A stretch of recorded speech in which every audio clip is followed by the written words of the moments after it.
Here's a System 7 MPU and driver board, and just kind of go over what's here on the board. So we've got an AMI processor, and both of the PIAs are AMI there as well.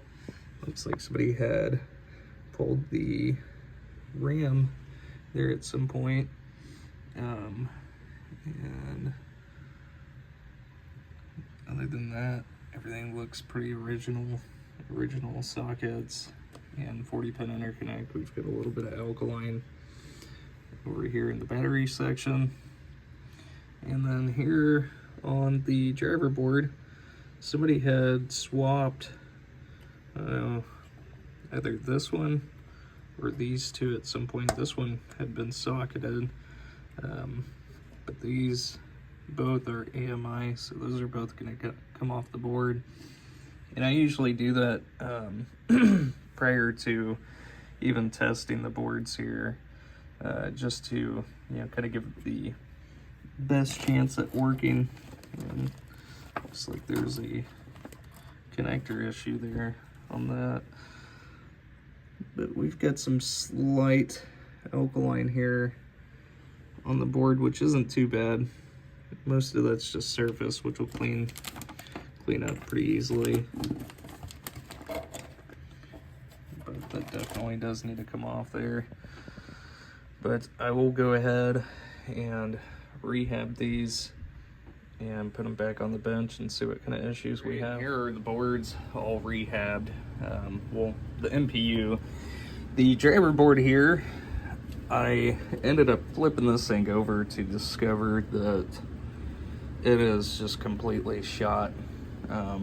There's no sense in trying to work anything on this board, especially with, I took out the AMI there because I was going to replace it, but given all of the work that would need to be done, as well as the abatement that would need to be done there, it's just not going to be worth it. And so we've got a new driver board, one of mine that I pulled out of a box that I went through and just rehabbed here.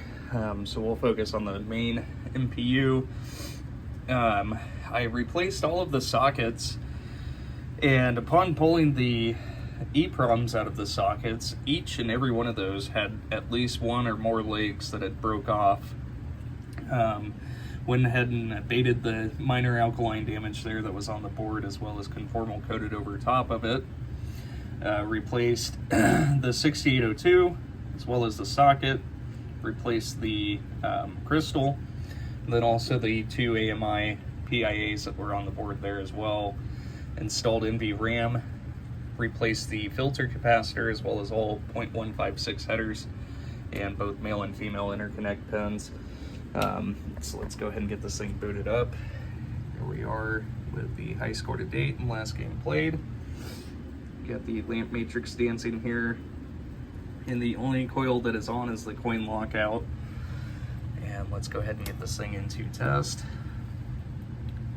So we'll go through and cycle through the displays, show that those are all 100% working, and moving into the sound test.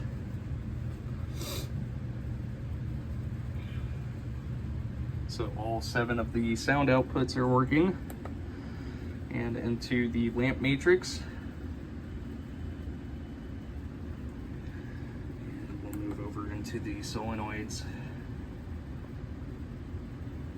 So solenoid number 16 is the coin lockout, which I will, rather than having to go through and test twice, put this in auto, or I'm sorry, in manual, so I can actually manually show there's solenoid 16 that is actually pulsing there. And into the special solenoids.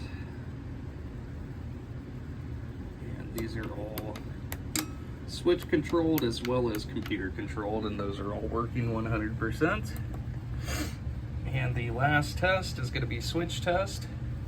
So we're just going through, moving diagonally through the switch matrix, testing both rows and columns, and the last switch that registers there in Black Knight is switch 46. And I've already got this thing set up to free play, so we are 100% good to go. Thank you so much. Board for the Black Knight, and so I pulled the AMI chips here off the board and have resocketed those.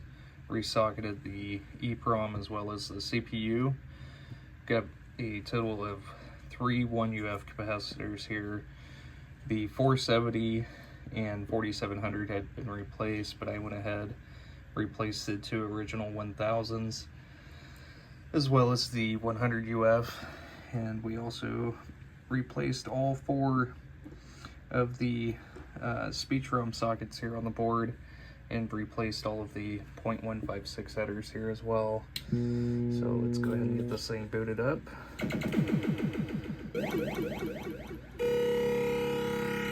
Knight Black, defend the challenge. The will you I again play cannot stealth enemy 1. And so that'll keep running if I let it. So we'll go ahead and reboot, and I've got my little makeshift tester here, and we can test the inputs here to the soundboard.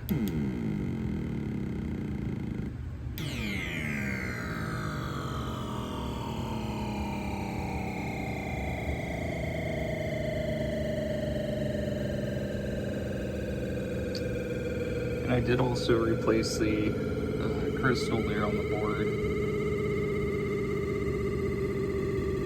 These sounds are awfully long.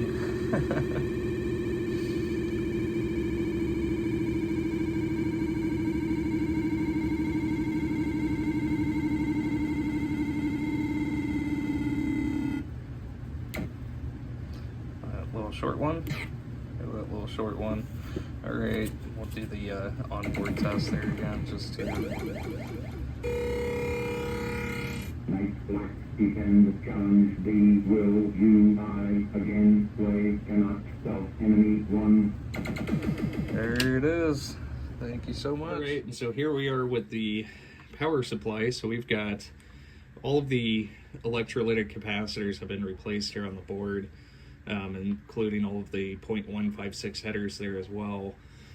And we're just going to go through and grab some voltages here. So first one's going to be 5 volts here for the displays. And we've got our positive voltage there, and then also our negative voltage. So there is that. And let's move into the negative 12, positive 12, and the 5 volts, and then we've got another positive 12 here, and then a string of 5 volts. One last one there, and there we are. So we are 100% good to go. Thank you so much.